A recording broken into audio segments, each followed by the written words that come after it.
Eu até queria comentar rapidamente, né, sobre essa questão do racismo. Você falou, o racismo não é só por conta da pigmentação, né? Eu mesmo, ultimamente, até comentei com o Cauê, acho que recentemente, cada vez mais eu sou descendente de família japonesa, né? Então, cada vez mais eu demorei muito tempo para entender isso e várias coisas que aconteceram antigamente na minha vida, né? Então, por exemplo, hoje em dia, uma coisa que me incomoda muito é alguém chegar e perguntar para mim se eu sou japonês. Cara, como que eu vou ser japonês falando português, sabe? O japonês Horrível. nasceu em São Carlos? Tipo, então assim, é justamente isso que você tinha apontado, né, na sua fala. E até puxando uma outra pergunta, acho que tem a ver, você citou um pouco dessa questão do imperialismo e tudo mais, né? Como que você caracterizaria a participação dos povos árabes nesse capitalismo globalizado? A gente pode entender esses países como imperialistas? Como que é essa questão? Ai, difícil. É só bomba. É difícil, essa pergunta é complexa, mas assim, depende de quais países a gente está falando, né? Se a gente for falar da Arábia Saudita, por exemplo, que a gente pode brincar com a Arábia Maldita, eles é, é um país extremamente fundamentalista, extremamente reacionário, e é aliado é um aliado imperialista, sim, para com outros países ocidentais, né? Como, por exemplo, são aliados dos Estados Unidos, eles são aliados da França, eles são aliados de Israel também. Não é uma galera muito legal, não, assim, são monarquistas, né? E se utilizam muito do chamado Islã político. O Samir Amin é um autor muito importante para entender o uso do Islã político para uma dominação imperialista para com os outros territórios. Né? Esse Islã político ele é reacionário, né? Ele é racista e ele tem apenas assim uma dimensão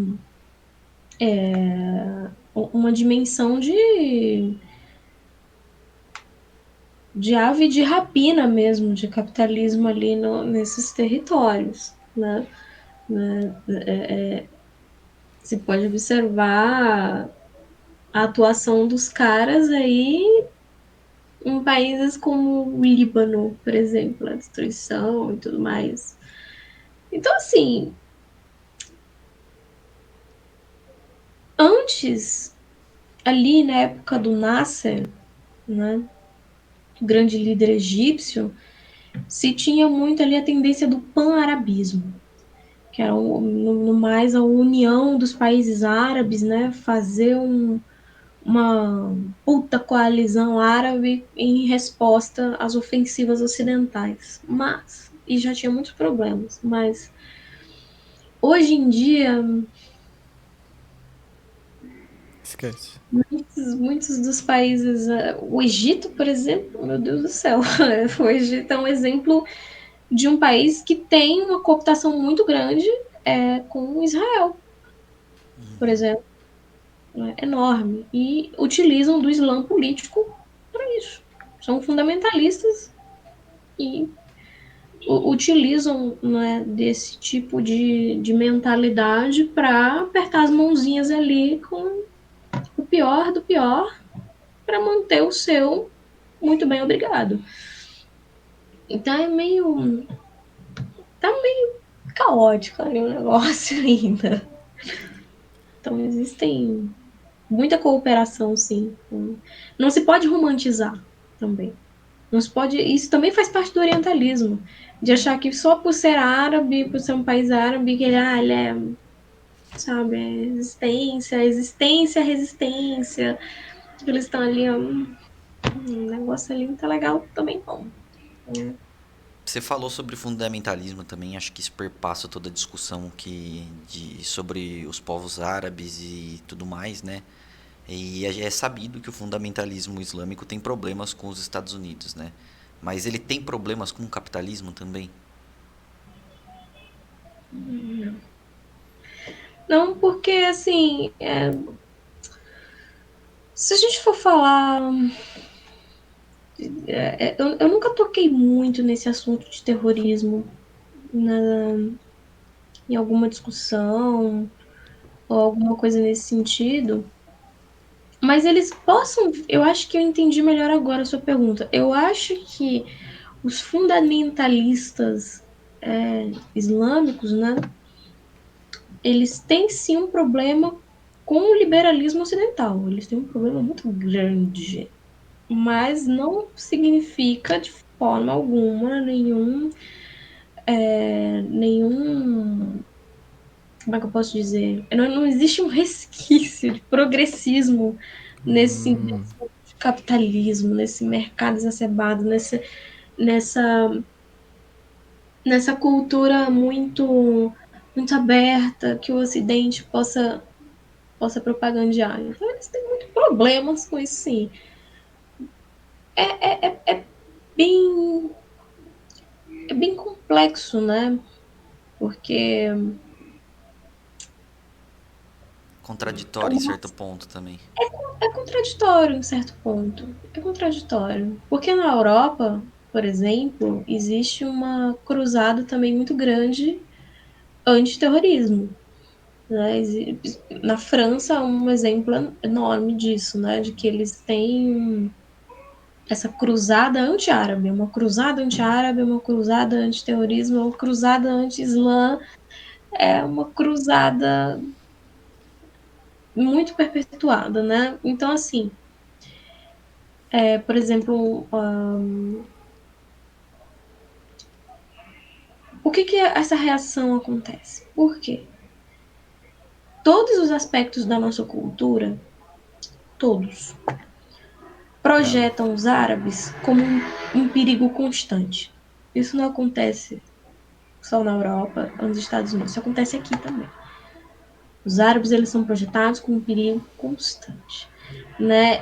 Então a ascensão de um discurso de extrema direita, por exemplo, na França, vai estar muito presente essa islamofobia, e a pregação dos militares envolve uma propagação de medo constante, né? Pelo imigrante pobre, pelo imigrante que pratica o Islã, pelas meninas que usam hijab, né? E assim, a política europeia vai criando leis cada vez mais opressivas, cada vez mais repressivas, né? Que envolve a proibição do hijab, que envolve. Então, é claro que vai existir uma reação quanto a isso. É mais do que esperado que uma reação quanto a isso aconteça, né? E aí se cria esse ciclo, né, de violência, né, muito desanimador, né? E a gente tem algumas. é, Enfim, a gente tem essas lutas como a gente tem visto atualmente, mas historicamente a gente teve algumas lutas progressistas, né, alguns grupos progressistas. De cabeça eu vou saber falar do Afeganistão e, enfim, a participação, inclusive, que a URSS teve. É, pro... Participação é forte, mas enfim, que o pessoal tava ali do lado do pessoal, lutando pela sua independência, etc. Tu vê hoje em dia também uma participação desse, enfim, de comunistas, uma participação da luta comunista dentro desses territórios e ativamente contra essa, tanto por exemplo no lado da colonização sionista e também do outro lado de monarquias e governos liberais. Olha, é bem difícil. É prática. Pode sim existir forças comunistas ou que se auto-intitulem dessa forma, mas é algo bem, não sei, inexpressivo. Assim como também se aplica ao Afeganistão. Assim, na verdade, muito liberalismo, né? Então, assim, essas forças de libertação podem sim ser progressistas, né, de esquerda, mas eu não sei se encaixam como comunistas. Acho que não. Perfeito. Mas assim, falando até de comunistas, né? Como é historicamente essa luta dos comunistas lá nos países árabes, com os povos árabes, se existe, se não existe. Tem uma tradição muito forte, hein? Tem uma tradição de luta socialista muito, muito, muito, muito forte, muito grande. É uma história, assim, até porque os caras lutaram contra o colonialismo a vida toda, né? E Continuam lutando até hoje, né? Como você colocou. hoje é um negócio muito presente, né? Tem um historiador que eu pretendo traduzir esse ano ainda, mas eu sinto que talvez só vai rolar ano que vem, porque são obras muito grandes e o ano já tá terminando. Já foi metade. Já foi metade, eu levei um susto. É o Maxim Rodinson, o maior historiador de todos os tempos do mundo árabe. E ele tem um livro que eu pretendo, né, passar pela mãozinha aqui da mãe, traduzir, que é Marxismo Árabe. É muito, muito bom. Nossa. Pesado.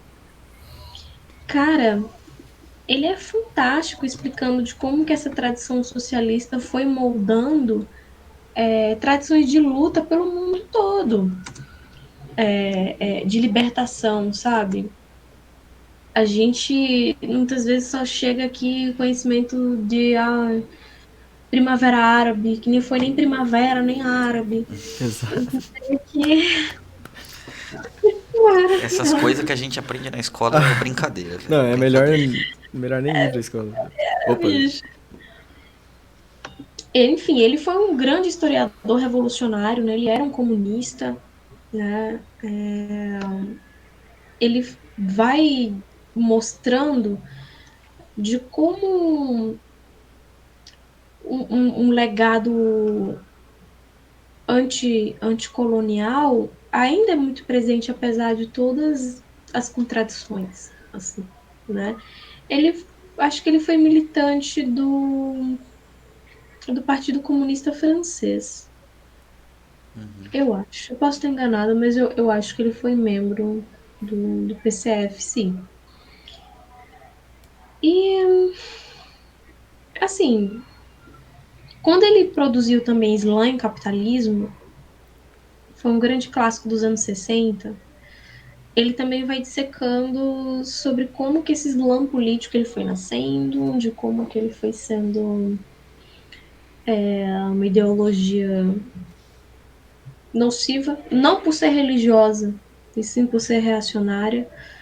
E ele chega a dizer de como existe uma diferença muito considerável entre o Islã como, como veio a ser e a inspiração original, né? E ele fala, inclusive, os islâmicos que eram marxistas, né? Ele não perdoa ninguém, assim, caramba. não perdoa ninguém. Então, sim, tem uma presença forte, assim, tem uma história muito rica, tem uma série de revolucionários que a gente aqui não conhece, que a gente não tem contato. Tudo que a gente tem contato aqui é sobre, muitas vezes, orientalismo, subdesenvolvimento. Existe muito a se descobrir ainda.